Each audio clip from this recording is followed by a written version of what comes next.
Every year, hundreds of thousands of people make one of the most courageous decisions a human being can make. They leave everything they know, their family, their profession, their language, and their identity. I came to Canada in the summer of 2018 with everything I had. My education, my experience, my drive.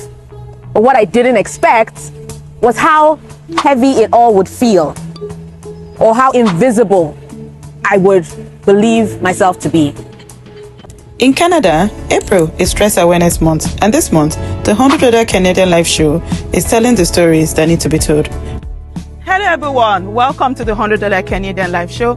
My name is Miriam Balogun, and today we're bringing the show to you from downtown London, Ontario, one of the fastest growing cities for newcomers. Today we're talking about something that's real. It's real, but it's very silent, and that is stress. Our guest today, Funmi Fatona-Ayowole, is an executive coach and wellness consultant based right here in London. Through her wellness platform, TheSoulClinic, she has helped over 1,100 individuals, many of whom are newcomers, navigate the crushing weight of starting over. Today, she is our guide. So, when we say stress, Funmi, what does stress mean to you? When people say stress, you think it's maybe just being a little overwhelmed. There's so much going on around you. But for immigrants in Canada, stress is often survival. It's actually the gap between who you are or who you were when you first came and who Canada will allow you to be. And that can be really, really overwhelming, for real. What is the very first stressor that newcomers face? It will definitely be money. So financially, the financial stress on newcomers is so heavy because they come here and they're starting from scratch.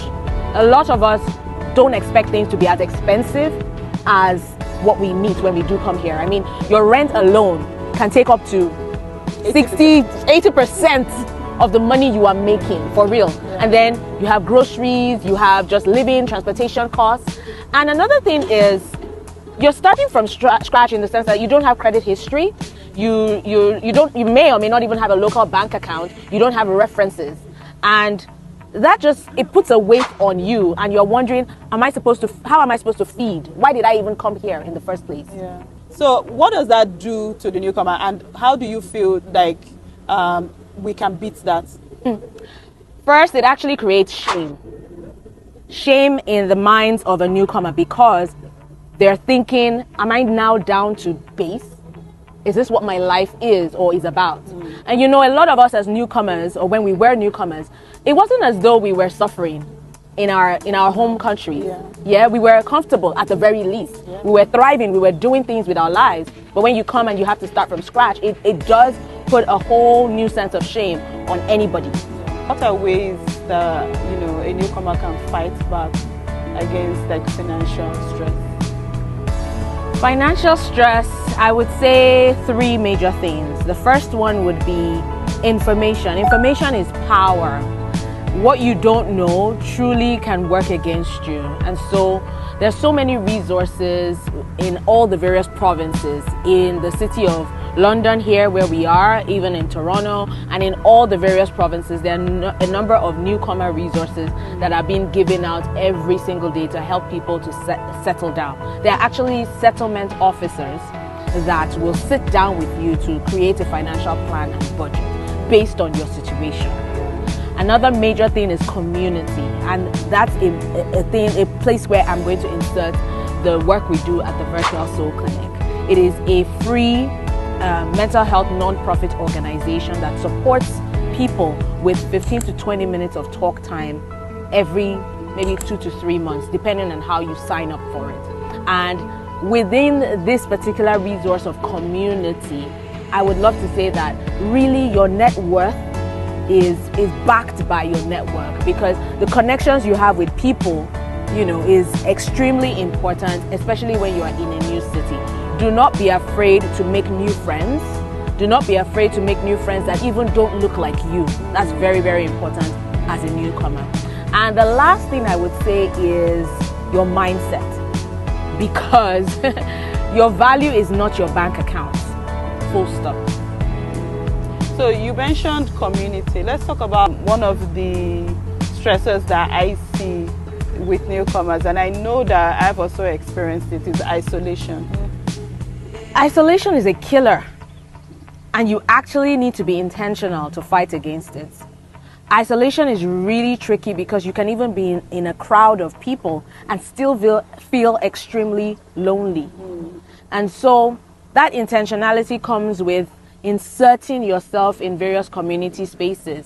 It could be the association of Ghanaians in so place, or Nigerians in so place, or even just in your church or your mosque, anywhere that is a faith community.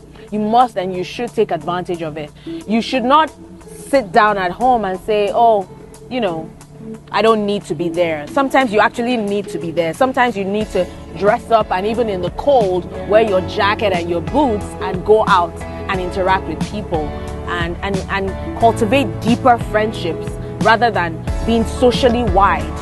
Be relationally deep. That's what will help you as a newcomer in Canada. And there's been situations where you find that maybe some people feel like they don't get along in those communities. I would say, you know, my suggestion would be that they could also do things like do what they love. So if you love going to the gym, you go to the gym. Exactly. If you love swimming, you just take up a habit. Yeah, you could even try out new sports. We're in Canada where things are a little different from how it was back home. Yeah. So why don't you try your hands at ice skating or hiking or anything that is just interesting? Dance, salsa, taekwondo, martial arts, you know, cycling. There's so many things to try, and it inserts you in the community, and you get to meet new people that also love or have the same interests as you. That's a meeting point. Yeah, so definitely what I hear you saying is definitely don't just keep still. Don't just isolate yourself indoors. Yes. No matter what, even if you feel like the community there don't resonate with you, go out there and do like solo things. Exactly. Explore. Canada is a very big, beautiful country. A beautiful country. You know, go out there, explore, and you know, just make sure that you don't isolate yourself. You got it. With people from different walks of life, some doctors, lawyers, professionals from in different parts of the world that come to Canada to settle. And then they come here and their credentials are not accepted. What do you tell them to encourage them? You see, for many of us high achievers, we sacrifice a lot to get here. Our credentials, our years of education and experience, you know, there's a whole lot. And then when a foreign assessment office tells you that none of that counts here, whether they mean to or not, they are actually triggering an identity crisis, because all that background you come with is at the core of who you are or who you know yourself to be, and that can be deeply stressful. This identity crisis manifests itself as depression, as anger that has nowhere to turn. Sometimes you turn the anger to yourself, you're wondering, am I good enough? Or you turn the anger to your family and you're wondering, why did we even come here? And in another instance, it can turn into silent or quiet suffering, and you take anything that comes your way just to pay the bills. It's a grind, it's a hustle and grind mode, and that is also very stressful. One thing I tell my clients is that it is only a detour, it's not a final verdict. And the thing about detours is that when you are intentional with them, then it can lead you to a much better place than the original destination. Volunteer first. That is the fastest way to gain Canadian experience without it being paid. So volunteer first. It helps you to immerse yourself in Canadian professional life. You can also take advantage of bridging programs that are in various universities around you. And that helps you because you learn how things work, organizations are run, and so on and so forth. Cultural identity. That one is deeply personal to me because I didn't just move countries, I moved cultures. And there's this quiet, intense pressure to be more Canadian, whatever that is, and less of wherever you come from. And so the stress of that is, who do I get to be here? I am both Canadian and Nigerian. I can be both. And you know, the space where both of these things intersect, That's not confusion, that is power, that is richness. I would say allow yourself, give yourself permission to grieve. Grief is not weakness.